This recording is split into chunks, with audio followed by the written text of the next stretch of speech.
Here's what went down in the Diddy trial this week. Prosecutors of the sex trafficking trial of Sean Diddy Combs plan to rest their case tomorrow. The prosecution put a Homeland Security agent on the stand today to clarify the evidence. Both sides presented graphic sex videos to the jury, who have now seen more than a dozen videos. Diddy's defense team says they won't have any witnesses, but will present new evidence. Closing arguments are expected on Thursday. The sex trafficking trial of Sean Diddy Combs is nearing its end after the prosecution and defense both rested their cases today. Now, Combs confirming to the judge that he will not testify as closing arguments are set to begin later this week. Fox 5's Lisa Evers was inside the courtroom and is live in Lower Manhattan with the very latest on all of this. Lisa.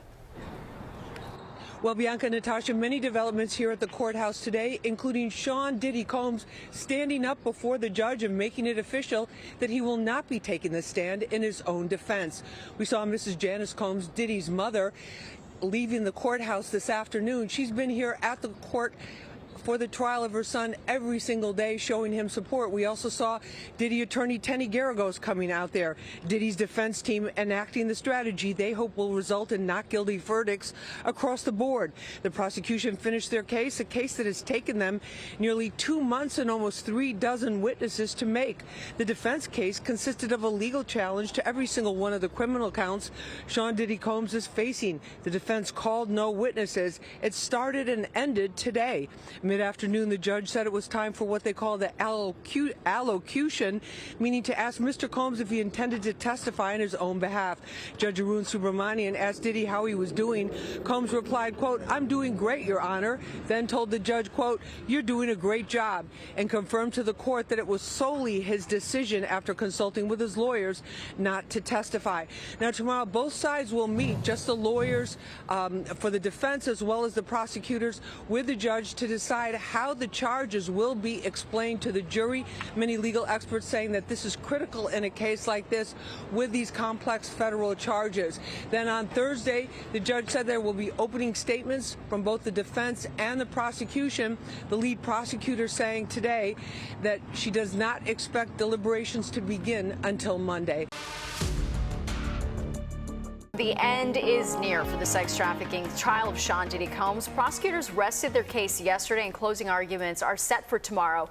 And a twist in the case, prosecutors have agreed to no longer pursue some of their allegations against Diddy. Now, we're joined by Lisa Evers, who's been covering this trial since day one. So, Lisa, it seems like things are kind of wrapping up very quickly at the end. And I think this is good because I feel like people are losing interest in this, maybe? I think so. And I think they just feel like it's the same thing over and over again. We've now had 7 or 8 weeks almost of this since even the jury selection started, and people are just ready to say, okay, let's figure out what's going on. So what is going on, what happened is that it is moving faster. The prosecution said that they are dropping some of the allegations that are part of this overall RICO charge. The RICO charge is still there, also called a racketeering charge. But what they're dropping is the kidnapping story about Cassie Ventura, the kidnapping story of Capricorn Clark, and also one of the arson charges related to Kid Cudi's, the firebombing of his car. But and they just, a lot of times the prosecutors said they're trying to streamline it for a jury, but legal experts tell me a lot of times that's done because they just the witnesses didn't measure up and they didn't have the hard evidence. Yeah, it's really interesting. It was definitely a twist. How is it looking for Diddy in all this? Well, I think it's looking better for him now that they're streamlining those charges and that we're even considering that. And then also too, it's like the RICO case. These are cases that were intended to be brought against criminal organizations like El Chapo with the Sinaloa drug cartel, that type of thing, not against individuals. But they kind of flipped it on its end and went after one single individual. There's still no co-conspirators that were ever named. Some of them were actually had immunity and were witnesses for the government. So it's looking better for him now, but we still don't know until that jury reads that verdict in open court. It kind of makes you think why they even brought those RICO charges in the beginning. Was it to make a big splash?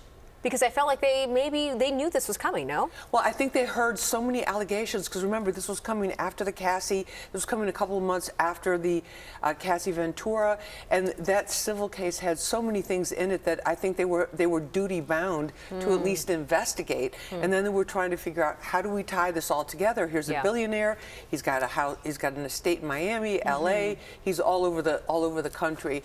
But the one thing they're going to really have trouble trying to get a not guilty on is that the least of the charges, transporting prostitutes across state lines, because there was too much testimony about credit card charges, flying this guy here to there, and that type of thing. Interesting. Okay, so we're going to be on verdict watch here shortly. Yes, we are, very shortly. So the earliest scenario that's possible, like the super earliest, is that they wrap up closing statements tomorrow, Thursday. Prosecution and defense, they charge the jury, and the jury starts deliberating end of Thursday. Not realistic, much more realistic, according to what the experts are telling me. Friday, the jury would begin deliberations. Okay. And then it could be any amount of time. Sure. Yeah.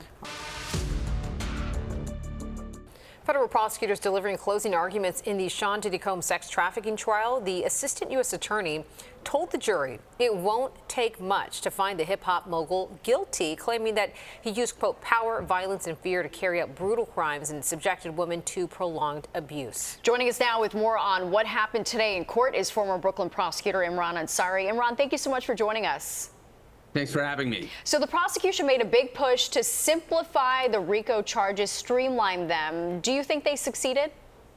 I think they did a decent job in actually taking these weeks of evidence that they had on their case in order to get that before the jury and explain to the jury how the evidence supports the charges that they have brought against Diddy. They broke it down for them. They marshaled the evidence, which is really rehashing the evidence for the jury.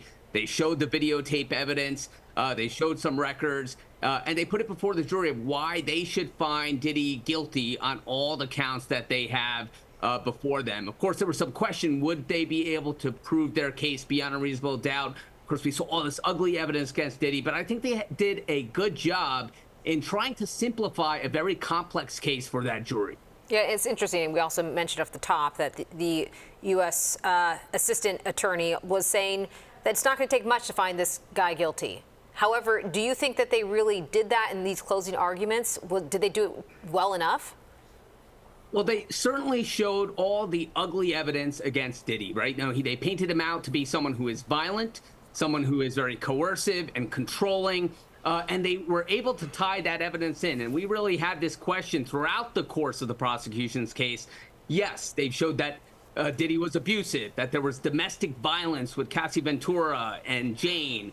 But were they able, or would they be able to actually tie that together and prove these very weighty federal charges of racketeering, conspiracy, sex trafficking for this jury? And you saw with the closing argument here, a very prosecutorial way of delivering it and sort of connecting the dots for the jury from all that ugly evidence that they saw, but how they actually go to the elements of the crime. And they really did that sort of bullet point for that jury throughout that closing argument today.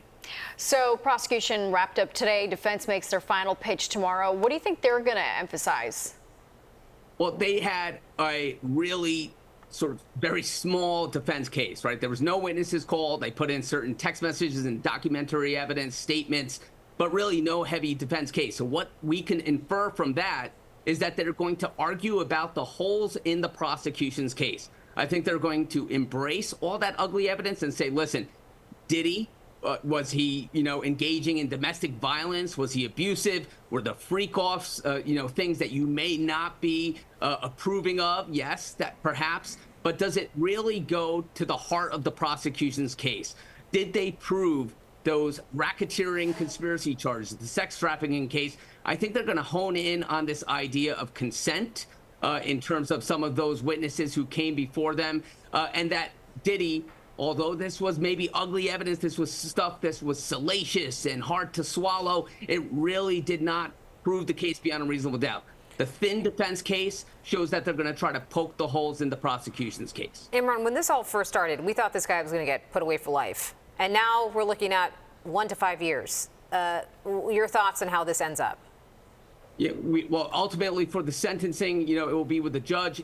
But we saw a case come in again, a lot of evidence against Diddy, but where we see it from the defense standpoint, if we expect to see in their closing arguments, is a whole lot of mitigation, right? You've seen all this evidence, but here are the mitigating factors, the mitigating theories from the defense standpoint.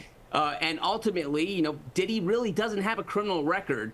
And if he is convicted on one or some of these charges, the sentence may not be as extreme as we may have thought from the outset. Yeah. All right. It's been a fascinating trial to watch, to say the least. Imran Ansari, thank you so much for your take. Thanks for having me.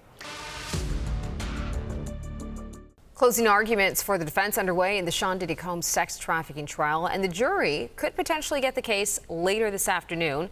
We're going to turn things over to Lisa Evers, who's live in Lower Manhattan with the very latest details. Been following this all along, Lisa, so what's the update? Well, Bianca, we are seeing and hearing some extraordinary name-calling during these closing arguments. Yesterday, it was the prosecutors calling Sean Diddy Combs a criminal mastermind. Today, his lead defense attorney, who's giving the closing argument, is calling Cassie Ventura a gangster. Now, today, most of Sean Diddy Combs' family arrived for court once again, to support him here at the courthouse. His mother, Mrs. Janice Combs, daughters and sons continuing the show of support for Combs. We caught his attorneys coming into the courthouse, too, including lead attorney Mark Agnifilo. There's a lot riding on how they do today, because this is the last chance they will have to speak to the jury before deliberations begin. Lead attorney Mark Agnifilo is giving the defense closing argument and came out swinging from the podium, admitting Combs beat ex-girlfriend Cassie Ventura, yet calling their relationship a, quote, great modern love story, end quote. Agnifilo then called Ventura a gangster because she had a burner phone, and said, using slang, quote, I'm not going to be judgy, but she played him good, and that's not something that anyone can do. Now, the defense theme throughout this seems to be, well, he's not a nice guy, he is a domestic abuser, he is guilty of beating Cassie Ventura, but not of any of the charges that are listed here.